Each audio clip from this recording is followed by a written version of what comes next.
Hello, interwebs, and welcome to Close Up. I'm your co-host, Joe. And I'm Ryan. Today, Ryan and I discuss Invincible. That was an... I see what you did there. Yeah. I got it. Yeah. I don't have a title card to throw in there, though. No. So, this is a follow-up episode to Ryan Explains Invincible to somebody who's never watched Invincible. I watched Invincible, Season 1, and we're going to talk about that today. Full spoilers ahead for Season 1 of Invincible. Season 2 is out as of the time of this recording, the first half of it anyway. I haven't seen very much of that one yet, and neither is Ryan, so we're going to refrain from any Season 2 talk as much as absolutely possible. Shouldn't really be super relevant, but we'll get to Season 2, review that when that season's done anyway. So I'm going to go from our extreme long shot into our medium shot here and just talk a little bit about my thoughts going into the show versus how I came out. So I think you did a decent job of explaining what this show was going to be. It's pretty much how I expected it to go. Not necessarily in terms of the plot, but in terms of, okay, you had my mind set up for goriness. You had my mind set up for, like the stuff with the girlfriend being a little bit weak. You had your mind set up for Rexplode being very entertaining. The Guardians of the Globe being a pretty cool group. The Global Defense Agency and Cecil, I didn't really see where that went. You kind of had me intrigued there, but I didn't really see how that was going at all. The family dynamic was very important as well. So I think you didn't go too far in explaining anything that I got spoiled, but you set my expectations well enough, I think, for what it ended up being. I didn't end up disappointed by anything I recalled from your pitch. I'm like, oh, well, Ryan talked about this and it set my expectations in a completely wrong direction. No, nothing like that. I think it's about what I expected after talking to you, and but still pleasantly surprised in many sections of it for what it ended up being. You may have overhyped the violence a little bit. Like, it wasn't as violent throughout as I expected. I was just expecting, like, balls to the wall violence constantly, and I'm like, it's there, and it's shocking when it is there, but it wasn't, like, as prevalent in the show as I maybe expected, and that's the only thing I can recall that I'm like, okay, maybe that's a little oversold for that, but so it's not like it's very violent. We already explained your history of the show on that last episode. Ryan Explains Invincible. So let's just get into our close-up, and you can finally have at it with all the spoilers you wanted to tell me the first time. Omni-Man's bad? I only needed to watch one episode to find that out. Yeah, that was the one I was like, should I reveal this, like, when I'm explaining it? But it's a great cliffhanger for episode 1 that I really did not want to do it. And I don't remember if we talked about this on air or off air, but I did say that I knew some things about the show, and that was basically the only one. I'd seen the clip of, well, okay, I didn't even see the whole clip at the time, but I had heard that he killed all the Guardians of the Globe. And I'd seen some still images from that. So I'm like, oh, I knew Omni-Man was bad. And I remember at the time being really pissed about that because, well, that's obviously, it seemed like a major spoiler at the time. And then I watched the show, and that all went down at the end of episode 1. And I'm like, oh, good. The one thing I knew happened at the end of the pilot. So I'm basically I have no idea what's happening for the rest of the show, and that's great. So I did see that coming, but it got it out of the way early. So that sort of saved my experience for the rest of the series. And you know what? Kudos to them for getting it out of the way early. The evil Superman thing has been such a trope in the last 10 years that just show us straight up this guy is evil. It really sets the whole thing up, though, because Mark's story in this is, I don't want to call it mundane, but it's relatively, we've seen stuff like this before. A kid gets powers, has to learn how to balance said powers with his life. It's messing up his social life, his grades, whatever. We see, like, it's a Peter Parker sort of conundrum. But to me, what really set this show apart was that beginning, that his father is going to be the supervillain, and we know that right away. So even though Mark is going through kind of a stereotypical hero's journey, we're just waiting for it all to crumble around him. We're like, you're kind of dealing with, oh, my girlfriend doesn't really like me anymore, but we know shit's coming on the horizon so big that this will seem like nothing by the time it hits him. So we were just like, yeah, okay, kid, we can feel bad for you in the moment, but we're just kind of waiting for the other shoe to drop. And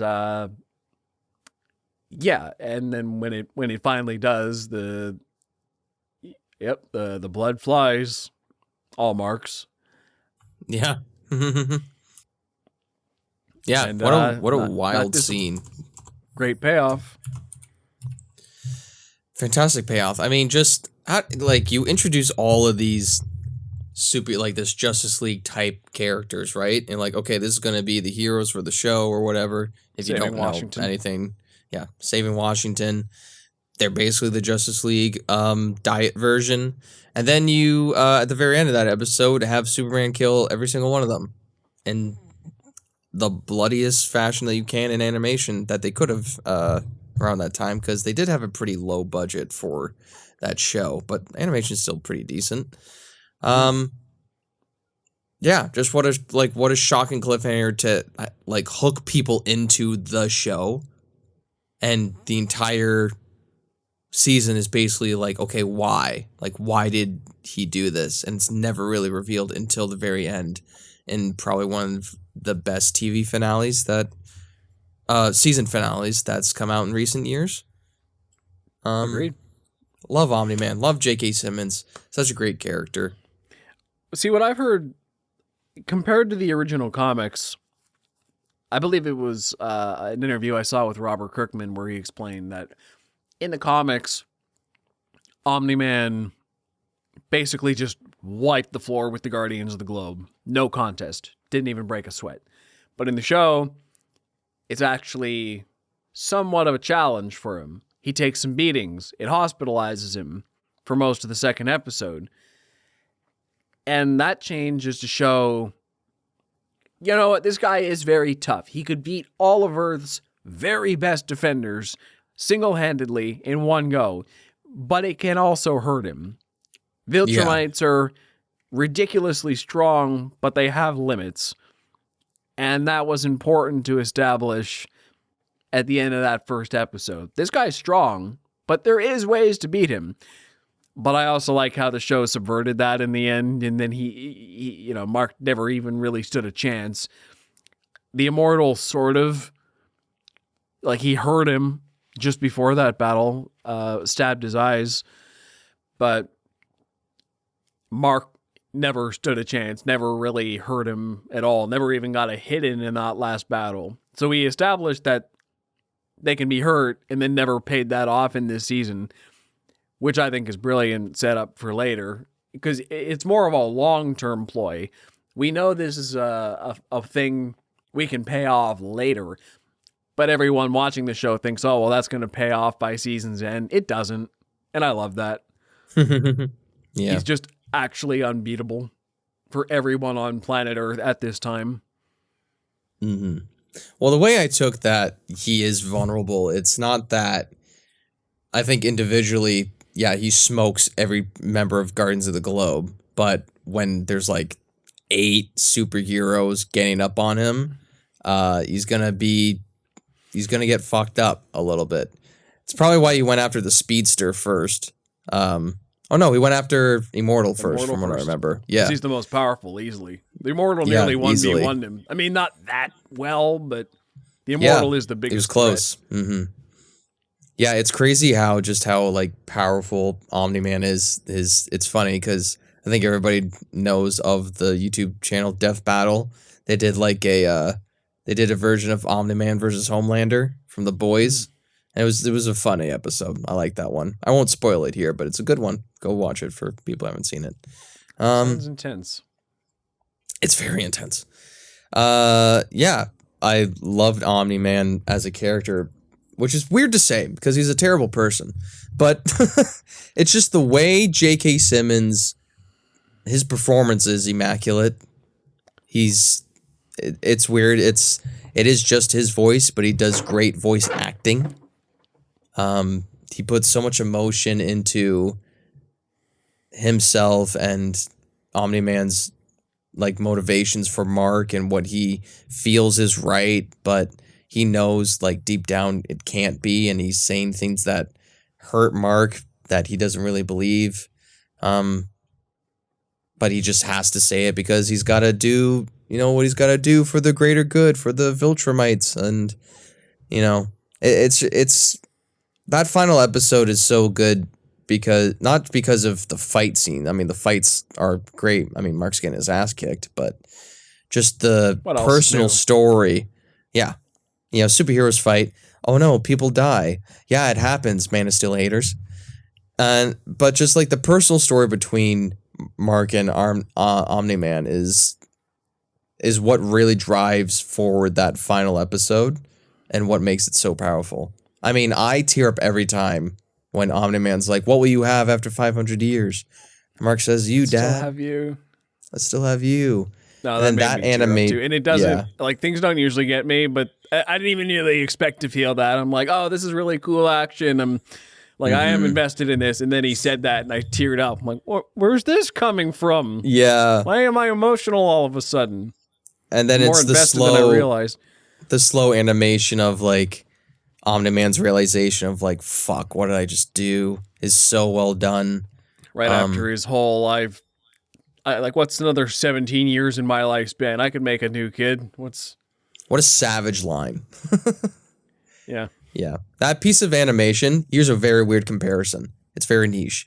But that piece of like animation where he's like slowly realizing what he did, his eyebrows are raised and he's starting to like heavy breathe, kind of reminds me of the one moment in Beauty and the Beast where like it's the final confrontation and the Beast has like an angry face, but then it's slowly animated to his like face getting softer. That made me think of that. Beauty and the Beast is a great movie. Yeah.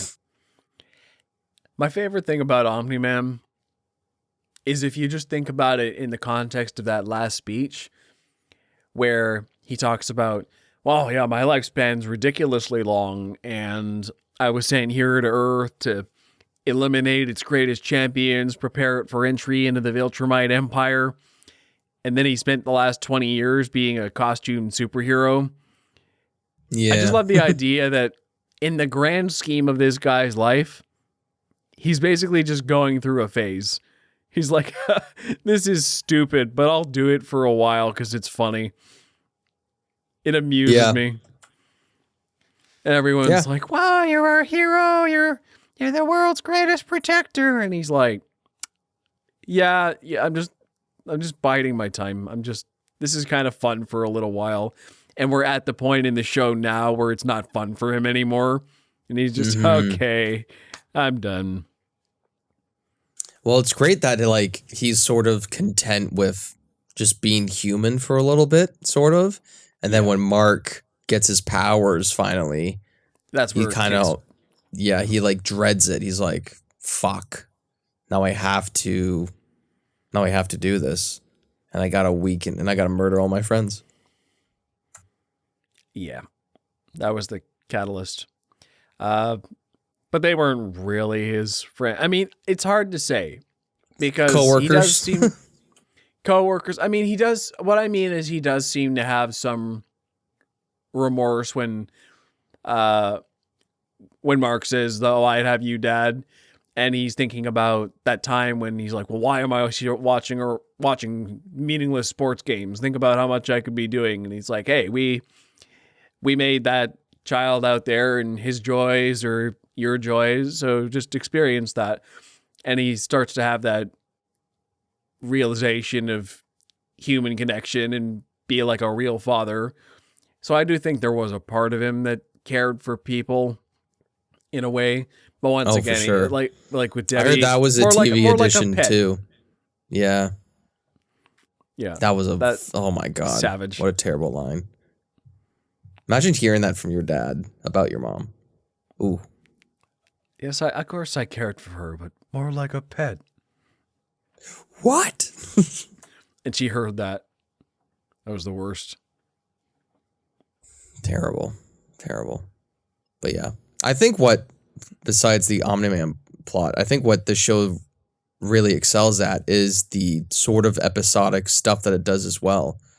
Yes. I mean, there's the university visit.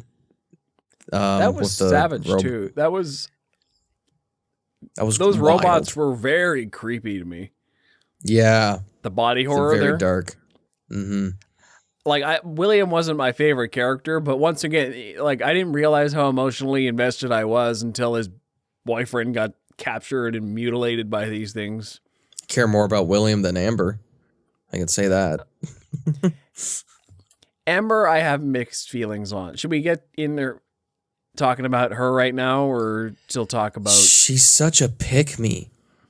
That's all she is. It's like, okay, now I can finally talk about it, where it's like, okay, she does like the trope of, oh, the girlfriend's not like, you're mad, you're a superhero, your girlfriend's mad, you're not there all the time. And then she does the reveal of, oh, I knew the whole time, but I'm still mad at you. Huh? So you're mad at me for leaving you in the university to fight the things that were trying to kill you? But your reason for being mad at me is that Mark left you in danger, but Mark didn't leave you in danger because you know I'm invincible. She was mad at him for not saying anything was the thing. But I also like the theory that she's playing more coy than she's like that at the university. She didn't know, but by the time he revealed it, she's like, I knew the whole time. Whatever. I think she's still a pick-me. I'd like Amber on paper. She's a good-spirited person, wants to stand up to injustice and bullies, and dedicates her time to the to the soup kitchen. That's noble. She wants to get good grades and just expects her boyfriend to be considerate of her time and her family, make plans, stick to them, communicate. And Mark is kind of very bad at that. He doesn't tell her when he's going to be late. He makes thinly veiled excuses, obvious lies, and she likes him enough to put up with it. So I do see from her perspective as well. And Mark's not really that good a boyfriend back to her. But on some level, she is very impatient with him. Like the college campus is what really got me annoyed when he left for 2 seconds, presumably running for his life, and then he shows back up. Where were you? Like, well, not everyone wants to stick around and get blasted by murder robots. So what? He's a bit of a coward, right? It's ridiculous. And she got so mad at him. And then the reveal that she knew the whole time, that pissed me off even more, because I'm like, really? I understood you being... Then now she has no argument. Yeah, she has no argument now. I had some empathy for her being impatient with him before, because fine. But if you knew what he was doing the whole time, now you're just mad he didn't tell you, okay. But see, to me, that's not it's not a problem with the writing. It's just frustrating. Like, I don't have a problem with her as a character. She just frustrates me, and there is a Oh difference. no, yeah. I'm not for me it's not, yeah, that's what I'm saying. I'm not saying the writing around her is bad. It's just saying consistent. I hate her. She's consistently annoying and consistently just a bad girlfriend to Mark. And I'm like, Mark's not the greatest boyfriend, but she's not like it. Constantly, she's making it about her, and it's like, there's like, I get it. You're in, like, there's just expectations to have when you're in a relationship, but you know, he's a superhero, and he's out there like fighting people. Like, I'm pretty sure, I haven't seen season 1 in a bit. It's been a few months. I'm pretty sure she got mad at him when he was in the hospital. Like, he didn't call her for some reason when after he got into that fight with Battle Beast. Great episode, by the way. I told you I love Battle Beast. No, she was mad at him for that, and then Eve covered. It was like he got hit by a bus. Oh, no, she was mad after him, though, because he wouldn't let her visit or anything. Like, you got hit by a bus and you didn't... And then he tried to pivot and was like, oh, well, no, family only. They wouldn't let anybody else come. Oh, well. Deal with it, Amber. Yeah. Yeah, but I also think it's realistic for a teenage relationship. He's just... Oh, for sure. He's at that point in his life where, what? This pretty girl likes me and she's willing to go on dates with me and I'm just like, yeah, I'm not that good at being a boyfriend. I have the superhero thing I want to do too, but how can I pass this up? Yeah. Doesn't matter that she's it's very realistic. It doesn't matter if she's not that great a catch, but of course he's gonna. Yeah. I'm just waiting for the day for Mark to dump her, and then she can get together with Adam Eve. Yeah, their chemistry was very good this season. Yeah, I love their chemistry. I love how they like almost have a meet cute, and they're kind of in both separate relationships. But then you see seeds of like their potential relationship blossoming. And I think that's really sad. That was one of the sad scenes, I think, in this season with Adam Eve was when she caught Rex Blode cheating on her with Duplicate. One of the first people she wanted to go tell was Mark, and then she catches him making out with Amber at his house. And it was like, well, yeah, okay. But he was the first one she went to. That's right. Mark ain't no backup plan for nobody. And even she was like, okay, fair enough. I like the way she treated it. I like the way she was like, good for you. And then it's not really touched on. Adam Eve, voiced by the brilliant Jillian Jacobs, which I love. The whole Adam Eve plot with Mark was subversive. You think, oh, the two superhero leads, they're going to get together. Even at the beginning there, when they met during that one big fight with the interdimensional aliens, and then he just finds her at school the next day. Eve? Oh, you're invincible, aren't you? Yeah. You wanna come to the well, I don't remember what they called themselves. Not the Teen Titans, but the. Oh my God, what is the team? The teen team. Oh man, teen team, something like that. Yeah.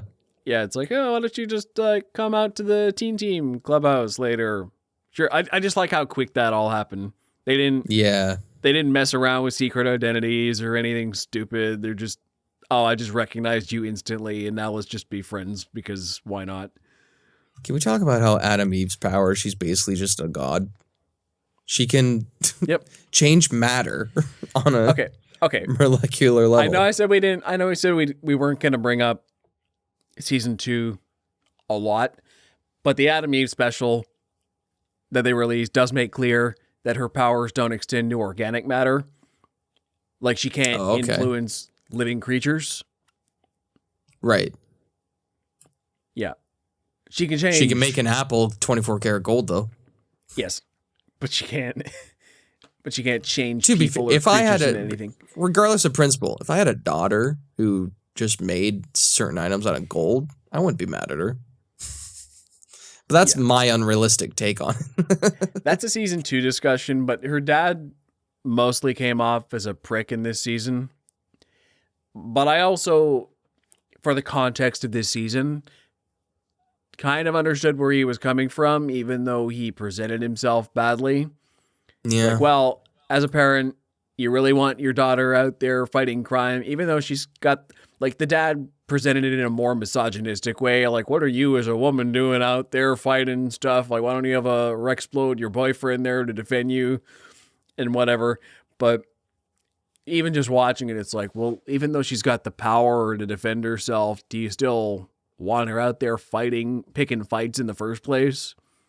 Right, yeah. When she could just be living a safe, normal life? Which, of course, she doesn't want, but as a parent, don't you want that? He's just presenting it in the most offensive way possible, but his heart's kind of in the right place, is the funny thing. A very well-written toxic dad. Yeah. I respect where he's coming from, but his presentation style is good for drama and makes it's a nuanced take. It's pretty compelling, just with that supporting character. Yeah. Yeah, there's so many supporting characters in the show, and there's so many just like A-list actors doing voiceover work as well. It's insane, the casting budget on this show. Like, and no offense to Mark, but he's one of the least interesting characters in the show in season 1. His supporting cast outshines him at most opportunities. When you think of Mark this season, what's Mark actually doing? He's trying to handle his relationship with Amber. He's training a bit with his dad, and he's just trying to be like balance school and a girlfriend and superhero responsibilities. Okay, it's kind of like I said, it's the story we've seen before. But when you think about the everybody else, like, oh, Adam Eve's got this crisis of identity. I've got these powers. Like, what am I doing this superhero thing for when I could actually use my powers for more practical means? The Guardians of the Globe are trying to reform and become a team. You have all these really interesting competing personalities. Rexplode, Monster Girl, Robot, Black Samson. They're all trying to get this team working. You got Cecil, who's got all these weird underlying motivations, who nobody really knows what his end game is. We got Damien Darkblood investigating Omni-Man. We have Omni-Man. Even Debbie's got a more interesting story than Mark, trying to investigate whether her husband's a murderer. Yeah, and the supporting cast in the show is phenomenal. Yeah, and I could go on, but they're just... The Mahler twins even have more going on than Mark. Oh my god, the Mahler twins are hilarious. That sounds like something the original would think. I knew they'd be right up your alley. Yeah. Just their whole humor. No, I love it. I also love the scene I'm the original, you idiot. I also love the scene when they switched Robot's body, and even though he's in the body of like a preteen Rexplode, he still couldn't tell that the disfigured human being on the other slab wasn't the original. Like, am I the original, or is that? And the Mahler twins are like, yeah, we programmed it so you couldn't tell the difference, except in your case, it's a bit more obvious. Yeah. Yeah. I love how it's also smartly explained too, where when they're explained to Robot, the disfigured one, he's like, when we transfer you over, you are still going to be in your body. Like, you are, because like that would realistically happen. Like if you clone yourself, it's just, you're not going to transfer over. There's just going to be another you. And I like the idea that he basically committed suicide there. Yeah. I did what I wanted to do, and now you go on. I don't want to live anymore. I like this. Just constant pain my whole life. Yeah. Pretty wild twist with who Robot is, like, behind the scenes. I did not see that coming at all. I thought it was going to be the way they were leading up to it. I thought it was going to be he was a guy once, and now his consciousness something happened to his body, so his consciousness is just in a machine. And that's why Right. I thought he was growing the body, because, okay, I was a guy once, my consciousness is in a machine, and now I want to grow another body for myself. But then the twist came that, oh no, he was a real guy the entire time. He's just living the worst version of his life possible. And he just kind of wants a physical reset. Yeah. Specifically to get with a Pretty sad. 13-year-old girl, but Yeah, well, I'm okay. I know she's like our age. She's yeah, it's interesting. 24-ish, they said. How do you feel about Rexplode? I love him. He's the best What comic the release on fuck? the show. It's a good impression. He's got the weirdest voice, but it's like it works so well for that character because he's no pun intended, he's bombastic. Yep. Very much so. I love his relationship with Monster Girl when he calls her kid one too many times and then she tosses him into the fight arena and starts kicking his ass. Beats the living shit out of him. Yeah. That was so funny. And then they become friends. Yeah. Like I friends. love how he's best friends with Monster Girl after that. The two of them just bounce off each other really well. It's funny because in the first few episodes, he's such an asshole. And to Invincible and to Adam Eve. And then to me, it was his relationship with Monster Girl that really humanized him and said, oh, okay, here's what people see in this guy. Yeah. Yeah. He sucks, but he's charming. Mm-hmm. He uses jokes as a coping mechanism. Yeah. Yeah, he's definitely probably like my least favorite character, but he's still like well written. I like he's still got funny jokes. He's there for a reason. Look, I think out of everyone this season, he has a place. he's still got more to do than Duplicate or the Shrinking One, whose name I don't even remember. I think it's Shrink Ray or something. Shrink Ray, yeah. Let's see, Shrinking Ray. So it's Shrinking space RAE. Oh yeah, and that's voiced by the same woman who did Azula. So there we go. Mm-hmm. It was 14 canonically. I'm still not over it. Nope. It's weird. All right. What about the villains in the show? Some of the one-off villains. Waller twins. They're the writers knew the Waller twins were the best ones too. It's why they kept bringing them back. Yeah, Waller twins are great. I've mentioned it before, but Battle Beast. He's not in it a lot, but I just love him so much. One episode plus one scene. Yeah. I just love how like ruthless he is and how much shit talking he does. Oh, he destroyed the Guardians too. Yeah. Yeah. And Invincible. He's this gladiator, like giant white lion. That was a great battle. So good. Yeah. I didn't expect the battle to get that. The mob boss who's got like auto-tune is so funny. Machine Head. Yeah. I didn't expect that battle to get that bad. Yeah. It comes out of nowhere. It escalates very quickly. Okay, so Invincible and Titan are just going to go take down this mob boss. And then suddenly all the Guardians of the Globe are hospitalized, basically, in one battle. Yeah. I thought they just killed Monster Girl and Black Samson just like that. Yeah. And that goes into Black Samson's story where he gets like his powers back because he's like on the brink of death. Which is interesting. I like his backstory. It's like he used to have powers and then they got taken away or something. He used to be in the Guardians of the Globe. He was one of the original founding members.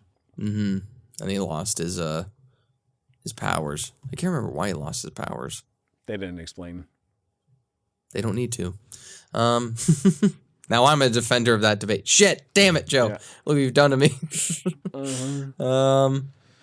Yeah, that was like just like a shocking episode where it went from, it just escalated, just kept going up and up and up and up. Insane. I love that mob boss though. where it's like, you work for me. Just the auto-tune comes in randomly. Yeah, that was a good one because Mark had to finally learn use his powers for the little guy, even though Omni-Man was talking in his ear. Oh, don't waste time with that. You deal with the big stuff, the giant monsters and whatever. And Amber's getting in Mark's ear. Oh, you got to help the little guys at the soup kitchens and whatnot. So I like how it gives him multiple perspectives on being a hero. Yeah, for sure. It's very foreshadowing as well when Mark is like on the brink of death and Omni-Man is just hovering over the whole thing. He's watching the whole battle, but he's just like disappointed in what he's seen. Yes. True. So I think my least favorite episode is like the Mars one. Yeah. And it's not bad by any stretch. It's not bad. I like the Mars one. Yeah. His first solo mission. Mm-hmm. Literally. He's just watching videos on his phone until his phone goes dead, and then he looks up. Where did everyone go? What? So funny. Damn it. And then he meets the Martians. Well, we can repel the invaders, but if any one of you comes here, then it might kill everything. Oh, okay. Well, we're just gonna go. And then one gets out. Mm-hmm. See, I thought it was funny how there were so many dangling plot threads this season that I wondered if it was just going to be a running gag that they just leave all these plot threads to dangle and never resolve them. And then there was that montage at the end of the season that showed, okay, they are all going to be relevant going forward. And I really appreciated that. Well, I kind of liked all like the hanging plot threads because that felt very comic booky to me. You know what I mean? Like at the end of a comic book, it will show like one last thing and then not everything we'll move on resolved. to the next. Yeah.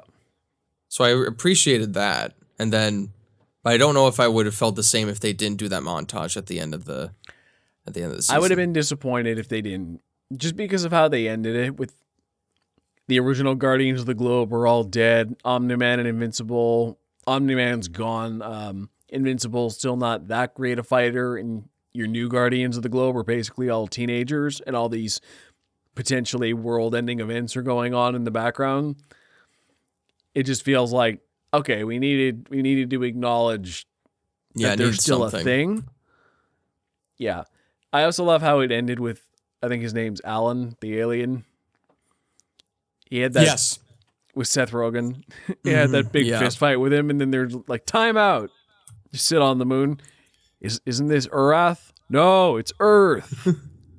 Oh. He's like, are you sure? You're going to be so it's hilarious. mad at me. I loved it. It was like, are you using our timeout? I get a timeout? Yeah. Yeah, it's part of the rules. It's just like a friendly space police. Yeah. What Green Lantern should have been. Or could be. I don't know. Basically is. Yeah. Except he doesn't get the planets wrong. That's right. Yeah. Urath. No, it's just Earth. Are you sure? Just doesn't want to be wrong. He neglected to mention there was a Viltrumite on the planet. Oh no. That really freaked Alan out at the end. Yeah, he like sprints over. He's like, oh, good, Invincible. I have to tell you, there's a Viltrumite on your planet. Yeah, I know. And then I love how Invincible just throws the rock down. Take a seat. What are you going to do now? I guess I'll finish high school. Cool. What's a high school? Good ending. Great ending. Yeah. I love their teaser too for the second season was like them talking at like a burger joint. Both him and Alan. And then the animation is even more choppy. I don't think I saw that teaser, actually. No, I don't think you did. I haven't looked. It's funny. I went basically right from season 1 into season 2. I wasn't looking up any promotional. It's basically that it was like a teaser early on this year, I think. It was basically them saying, it's coming. Just be patient. Got it. Like, it wasn't even a trailer. It was just like a commentary of the creators being like, season 2's coming. Just give us some time. See, then there was Doc Seismic. Yeah. What a psychopath. I love him. He hates the founding fathers. It's like, yeah, you're a bunch of racist, white, privileged men. I hate you, and this country's built on slavery and oppression, and Yeah. he's just He's super like woke, but evil. Yeah. He's a keyboard warrior with, like, powers. It's ridiculous. Yeah. With seismic abilities. He's so funny. Oh, I was about to say a joke from season 2. I don't want to spoil it here, but it's very funny. Yeah. I think I know the one you're getting at. Then D.A. Sinclair, the guy who made the robots.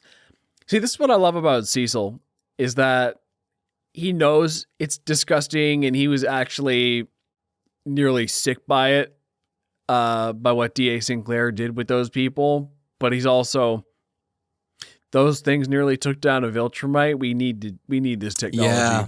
Cecil's probably one of the best characters, I feel. Because he's like on both sides almost. He's got good qualities and bad qualities. His thing is the defense of Earth at any means necessary.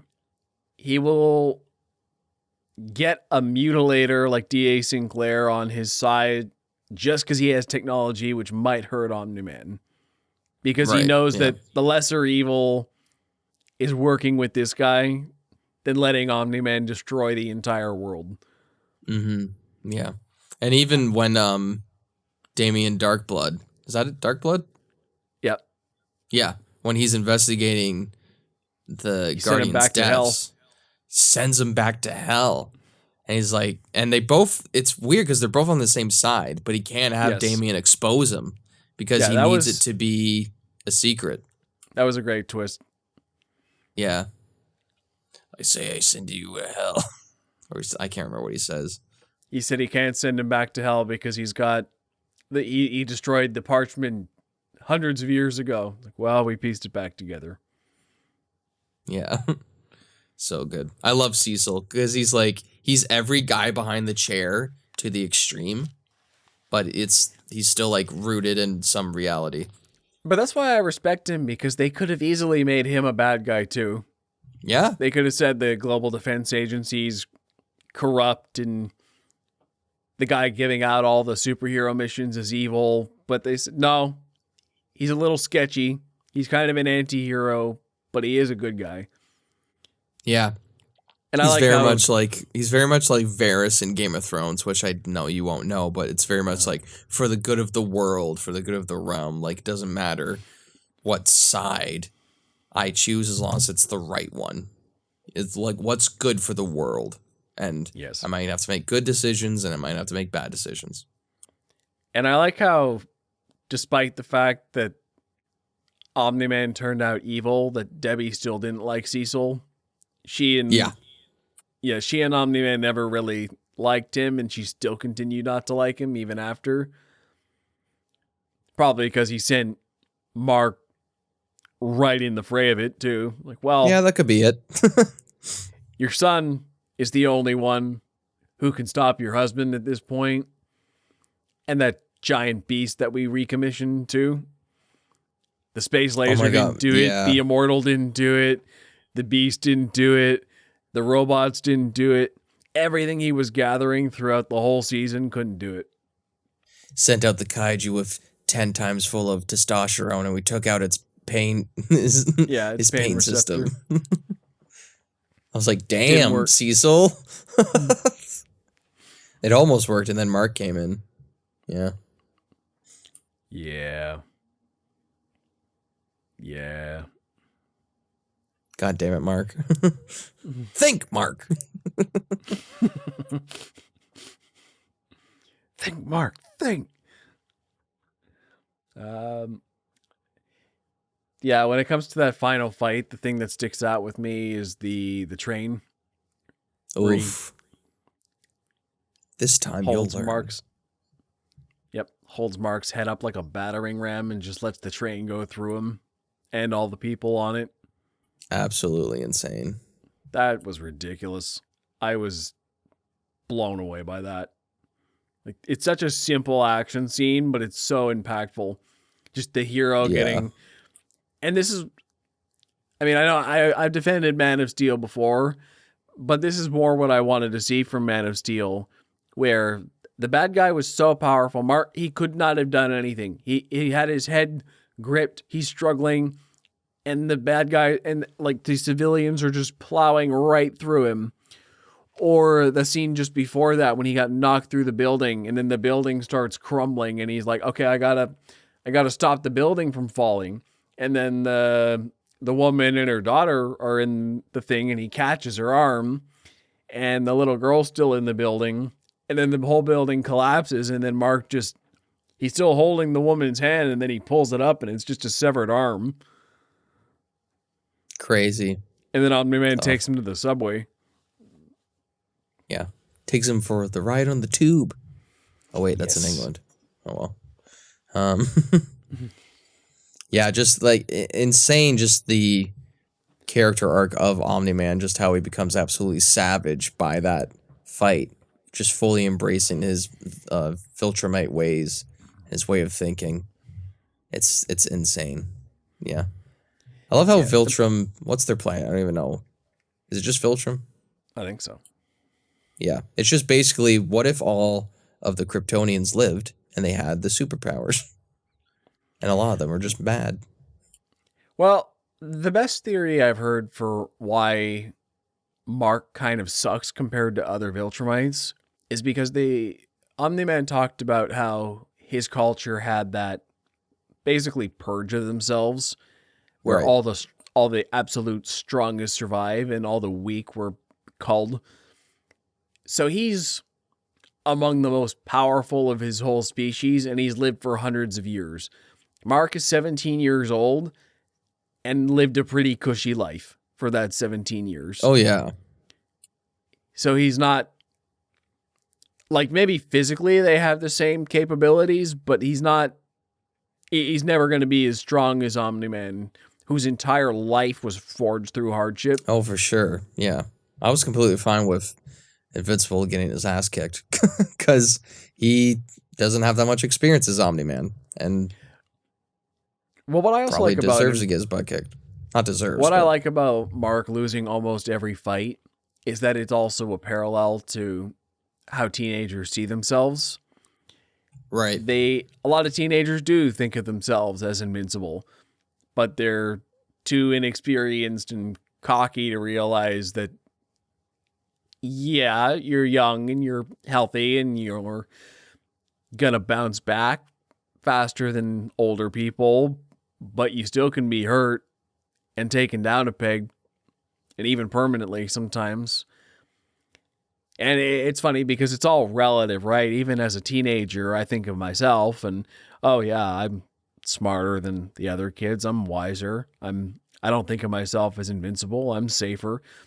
And then me at 25, I look back on me 10 years ago and say, yeah, there was some stuff I would not do now if I could do things again. Yeah. I wouldn't take, not to say anything went super badly for me, but I'm like, I wouldn't take the same risks nowadays that I did back then. Not necessarily stuff to put me in physical danger, but I'm like, yeah, teenage me would have done it just more risky, just because that's how my brain worked at the time. That's how everyone's worked. We all thought we'd get away with more than we could. Oh, yeah, for sure. Yeah, I love how, like, cocky Mark is a little bit sometimes, and he gets his ass kicked, like, every time. Every time he gets a little bit more and more cocky, he just gets his ass kicked. Yeah, everyone makes fun of his name, too. Sounds like wishful thinking. Let's see if he lives up to his name. And I love how at the end of each episode, the title card gets bloodier and bloodier. Yes. Yes, it's subtle, but it prepares us for the end of the season. Yes. Because the first episode says Omni-Man is a threat who can take down the experienced Guardians of the Globe.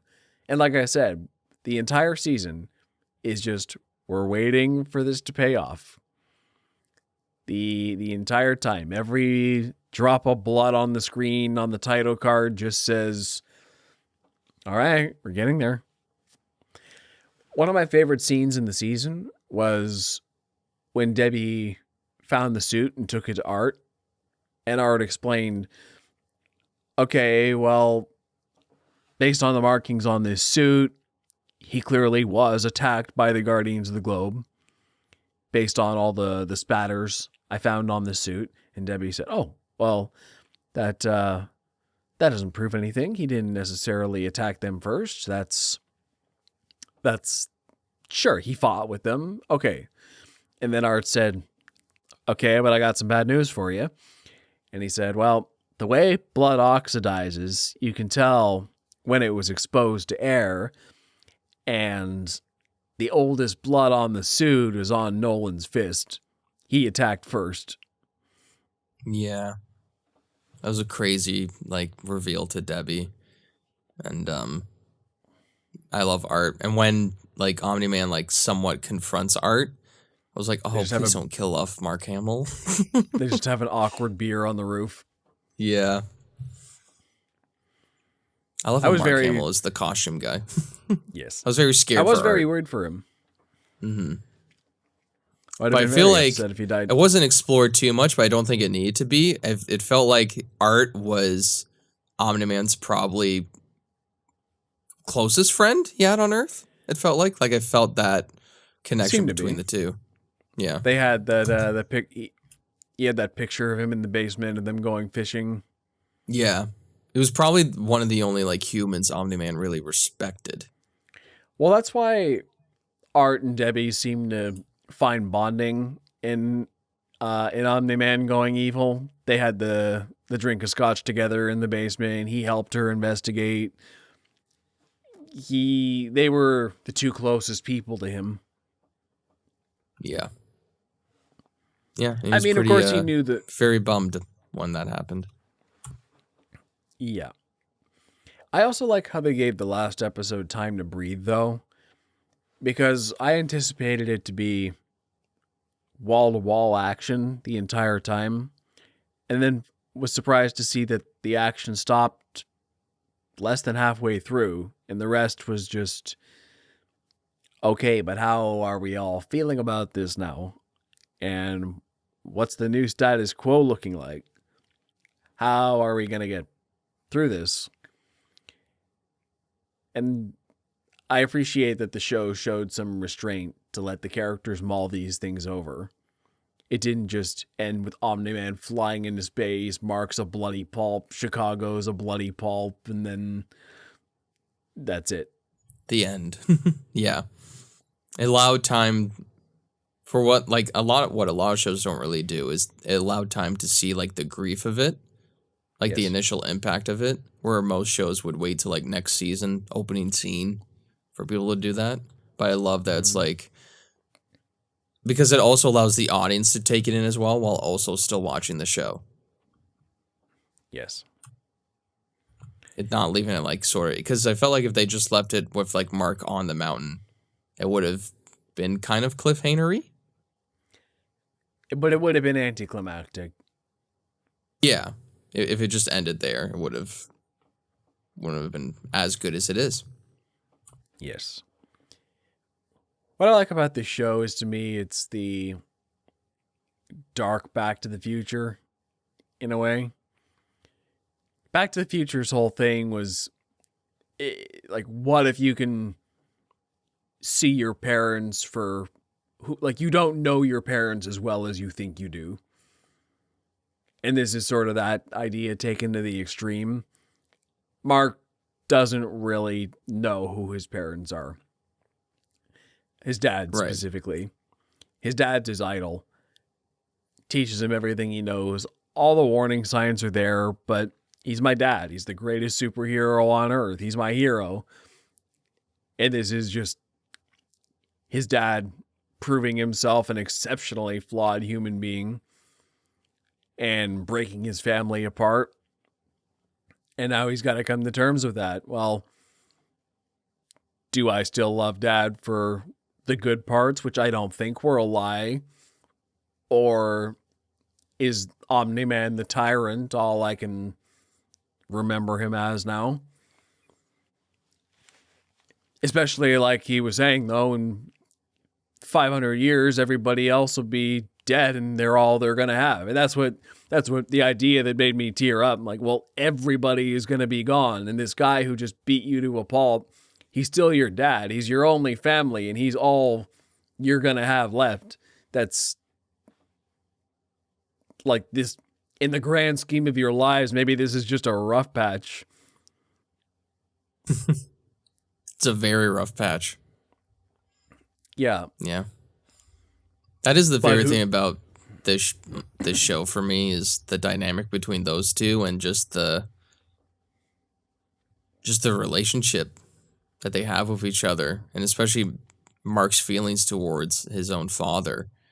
I mean, he's this terrible person, but it's the person who raised him. And before, the fight happened, he was everything to Mark. He was everything he wanted to be. I mean, he emulates that through like the way he fights and the way he even has his own like outbursts in anger sometimes, and just kind of like Omni-Man. And it's such a crushing blow to both Mark and the audience because we relate to Mark so much when watching the show. And just to see like when you see like a loved one go through that, or like that betrayal towards you, it really stings. And I think the show did it brilliantly through the acting, the writing, all of it. I think they did a fantastic job. Agreed. I'm also very impressed with the way they handled non-superpowered characters too, especially the mother. And Cecil too, but specifically Debbie. She's great. One of my favorite moments in the show was that conversation they had early on when Mark's making craters in the backyard.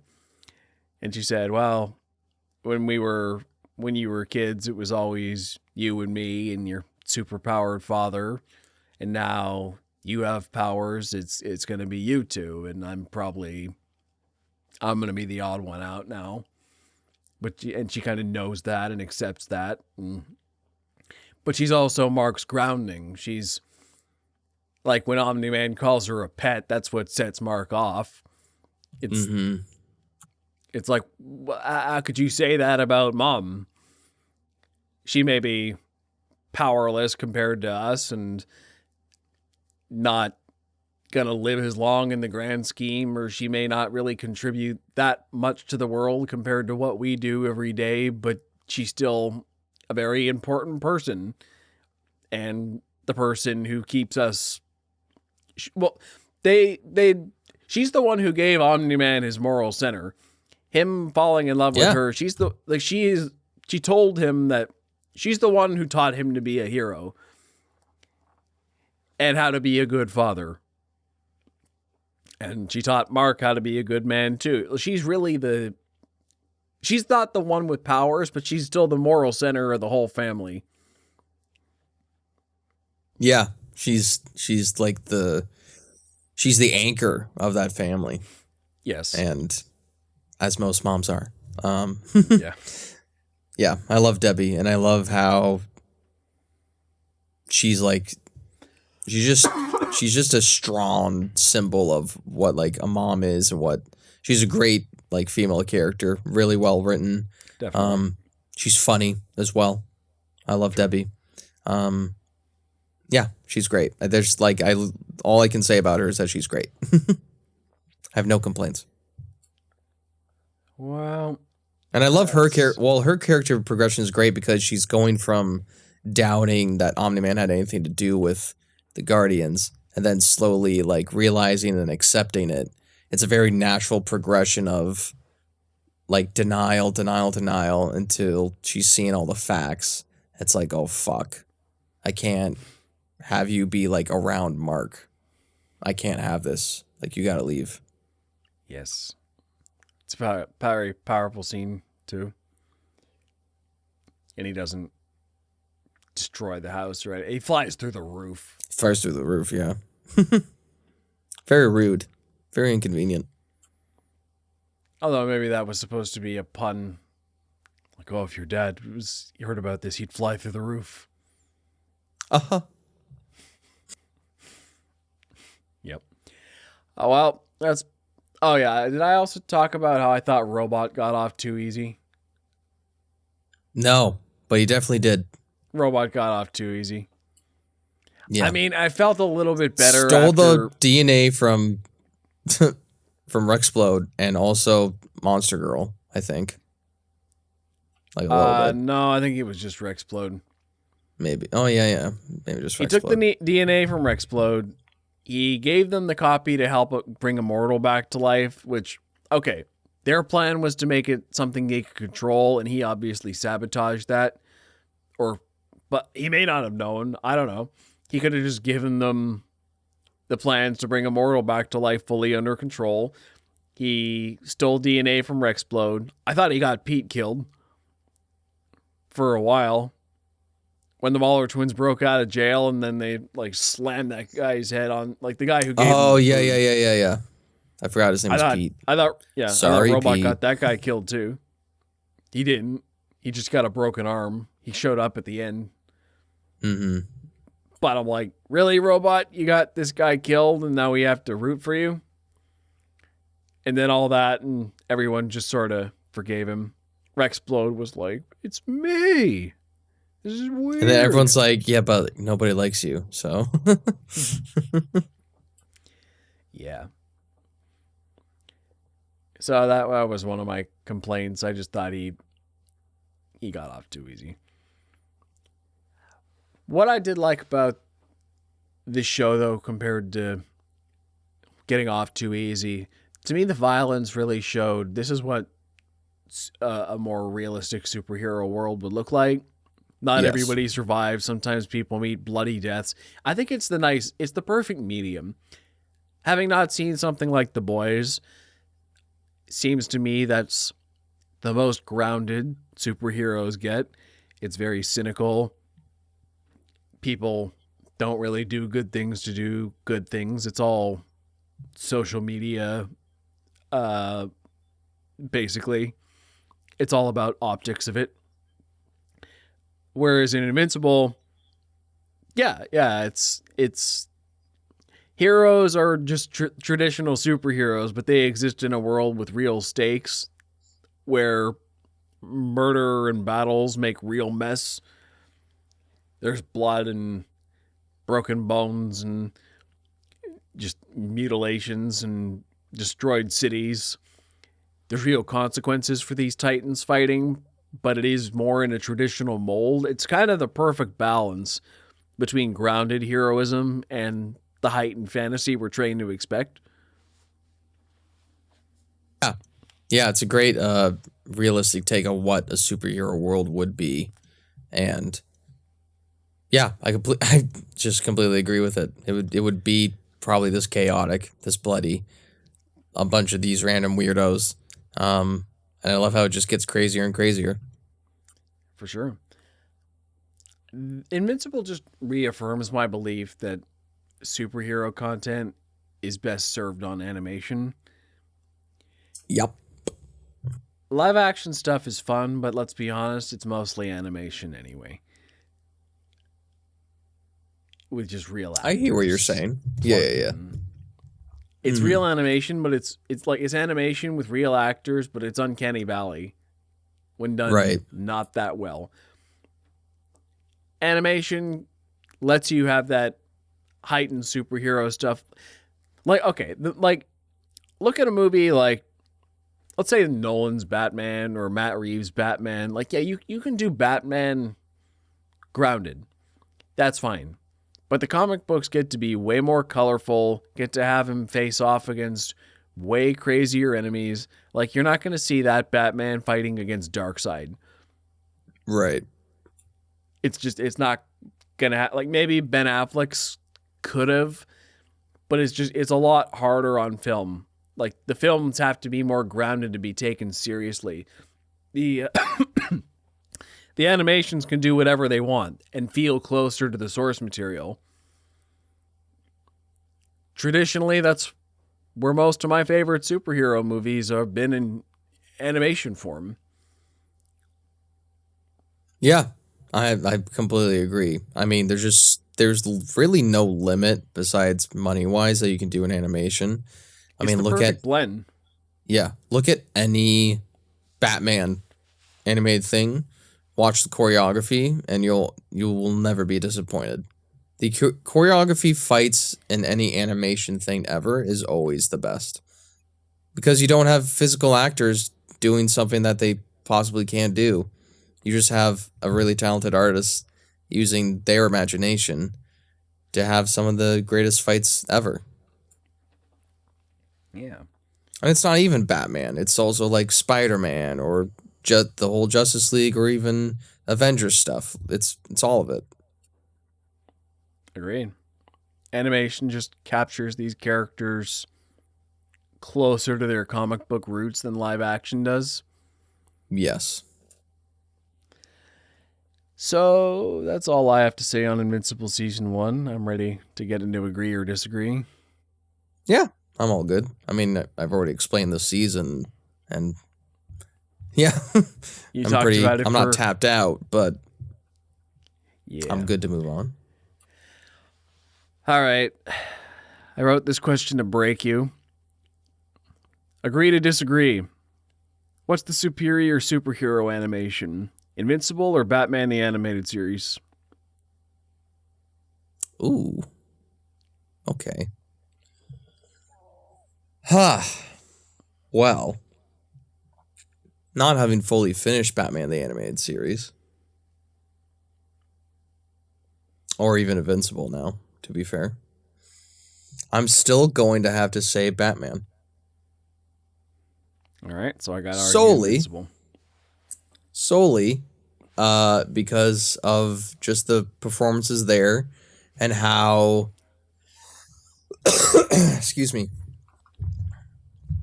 and just how really like it is the best version of Batman. It's the best version of the Rogues Gallery. Each episode is more episodic than an overarching arc. Kevin Conroy, rest in peace, died over a year ago. Still not over it. Mark Hamill's phenomenal. The storylines in each episode are great. It feels like you're watching a comic book movie or show. The plots are amazing. I mean, frickin' The Heart of Ice won an Emmy. The Mr. Freeze episode. So many great other episodes too. There's the Mad Hatter one. Oh, that's kind of a spoiler. Sorry, everybody. Bunch of Joker episodes are amazing. Some of the best ever. I am interested to see your argument for Invincible. Okay, here's what I got to say. Batman the Animated Series is peak comic book animation in its traditional form. Invincible is the best because it takes all the classic superhero tropes that Batman the Animated Series mastered and knows when to break them to be more subversive, more interesting, keep you guessing. Batman the Animated Series is great, but it's still along that traditional, predictable line. We always know Batman's going to win. We always know the bad guys will end up in Arkham Asylum at the end of the day. There's some really cool moral dilemmas to explore in that, but it is more formulaic. Invincible, you never really know what's going to happen. Death can stick. There's more consequences. Batman the Animated Series paved the way for violence in superhero animation, but Invincible's taking full advantage of this era of television and its budget to just superheroes don't have to be for kids anymore. Batman the Animated Series was working in the constraints of Fox in Fox, it had to be a Saturday morning cartoon targeted towards children. Invincible is treated with more respect than that. It took the road it paid for quality storytelling and then can do anything with it now. So that's an argument I'll give to that. It's a very good argument. It picked up where it left off and improved in many ways. Sometimes I hate how smart you are and how you can just take any side of the argument and make it. That's a good point, though. I like that. If there's one thing I'm good at in life, gonna look arguing. me? Are you gonna look me in the eye and go against Kevin Conroy?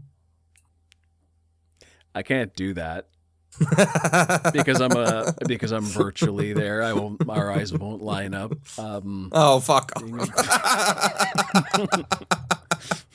We talked about your sarcasm before this episode. Yeah. I'd like to be able to compare these series a little more thoroughly once Invincible's finished. It's hard to make Invincible's the best ever just off of one season, but I can see how it could dethrone Batman the Animated Series as best superhero animation show ever if it keeps it up. Interesting. I really think it's got that potential. From beginning I don't disagree. Yeah, it's just hard to go off of one season.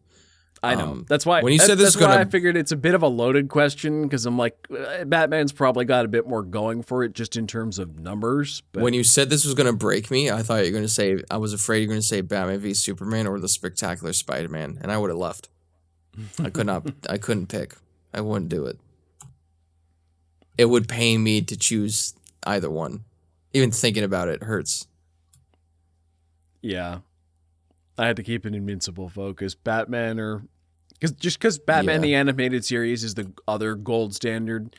Invincible in terms of modern superhero animation seems to be the gold standard, but of all time, Batman still seems to get the most conversation surrounding it. So, we forgot to mention that one Invincible episode with the aliens keep invading. That's a good one. Yeah, that was a good. And then Omni-Man just destroys. You don't seem to them. understand. Earth isn't yours to conquer. It's like episode 2 or 3, and you're like, "What do you mean?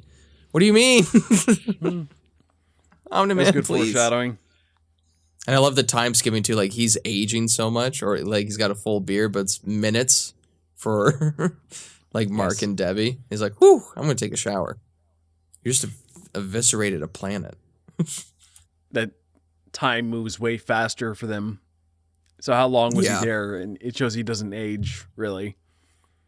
Yeah.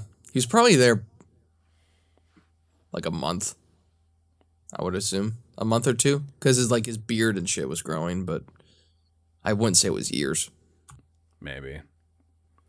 Yeah, so that's our agree to disagree. Invincible might overtake Batman. Get him, comment section. Get him. It's not fair. You're asking to do what they'll want to do every episode. Oh, no. How dare they? Just going to pile on. All right, well, that's it. You got more? Alrighty. No, I think I'm all good. Yeah, we'll definitely talk about season 2 when it's ends, which is sometime next year, apparently, because they're doing a Christmas break. January, which I don't February-ish. Yeah, I don't know if I agree or disagree with their choice of that. Like, I understand Kirkman's idea of it, like, people aren't going to be watching it around the holidays, but also, like, just release it. You waited 2 to 3 years, so wait a couple months. I can't. Be grateful. Physically can't. Yeah. Alrighty. Well, you can find me at Ryan Walker Official on YouTube, TikTok, and on Instagram. You can find me on Instagram, TikTok, and Facebook at ThoughtPlay Media. Also, check out the Close Up with Ryan and Joe Facebook page for latest updates on the show. If you listen to us in audio, check out our YouTube channel. And if you're on YouTube, find us anywhere you get your favorite podcasts. We hope to see you on the next Close Up with Ryan and Joe. Till next time. Take care.